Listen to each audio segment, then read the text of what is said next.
In a remote village nestled by the river, surrounded by dense forests and sacred groves, lived a poor beggar named Kofi.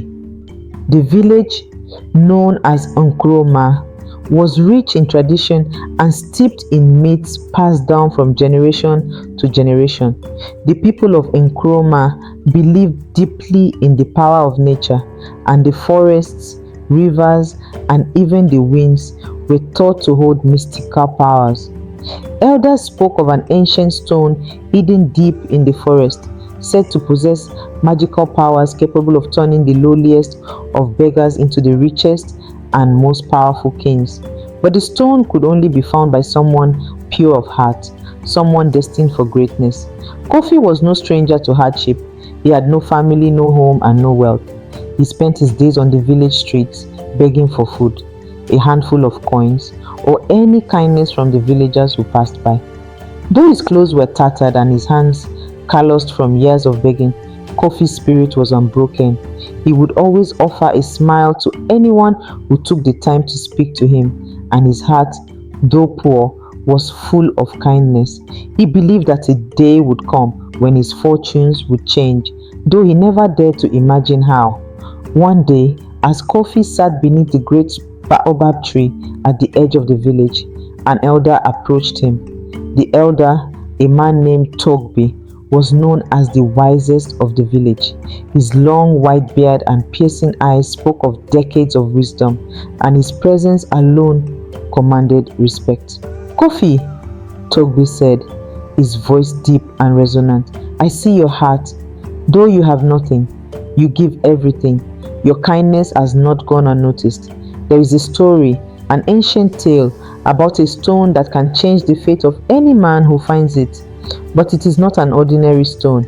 It is said to be guarded by the spirits of the forest." Kofi looked up at Togbe, his eyes wide with curiosity. "A stone that could change my life?" Togbe nodded. "Yes, but there is a catch.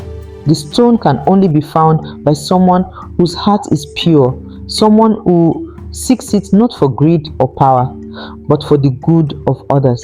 If you seek it with a selfish heart, the stone will vanish as soon as you come close. But if you are truly worthy, the stone will reveal itself to you." Kofi's heart raced. Could it be? Could he, a beggar with no riches or title, be the one destined to find the magical stone? Togbe's words lingered in his mind as he spent the next few days preparing for the journey into the forest.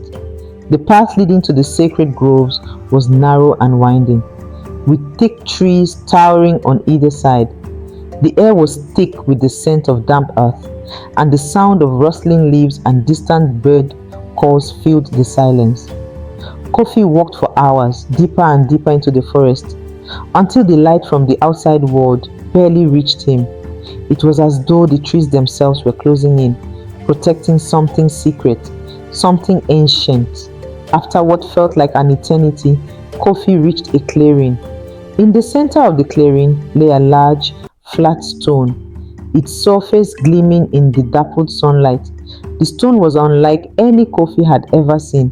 It shimmered with an ethereal glow, and patterns of swirling colors danced upon its surface. It was a stone of unimaginable beauty, and Kofi felt a surge of awe and wonder. As he approached the stone, Kofi paused. He remembered Togbe's words, "Only those with a pure heart may claim the stone." Kofi knelt before the stone and closed his eyes, thinking of all the suffering he had endured. He thought of the hunger that gnawed at his belly, the cold nights spent under the open sky, and the loneliness that often haunted him. But more than that, he thought of the people in his village, the children who went to bed hungry, the elderly who had no one to care for them, and the sick who had no healer. Kofi's heart was filled with a deep longing to help, to change the lives of those around him.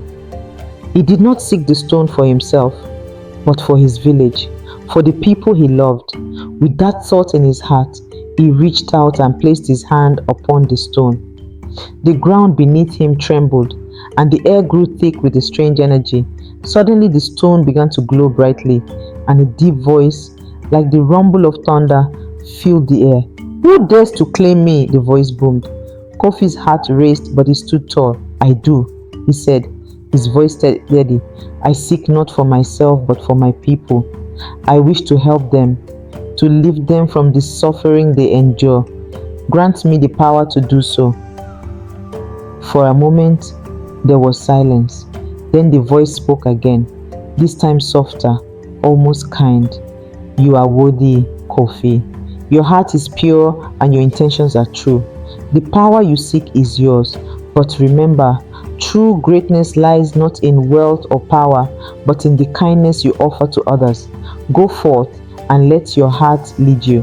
As the voice faded, the stone cracked open, revealing a glowing golden gemstone within. Kofi took the stone into his hands, feeling its warmth spread through his fingers. As he held it, a sense of calm and power filled him.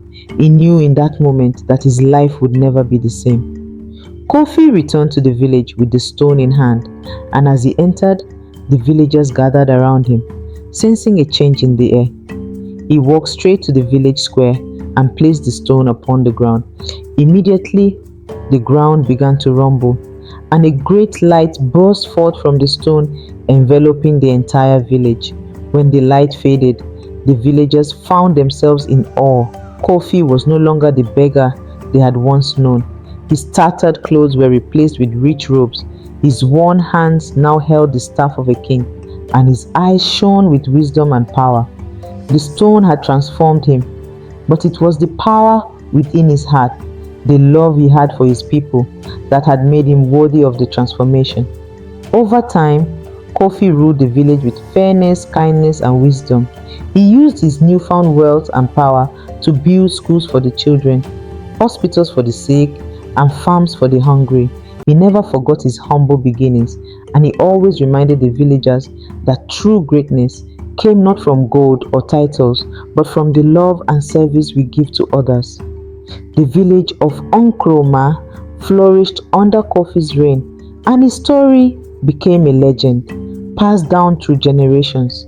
The tale of the beggar who became a king reminded all who heard it that the greatest power lies within the heart, and that a pure heart, full of love and compassion, can change the world.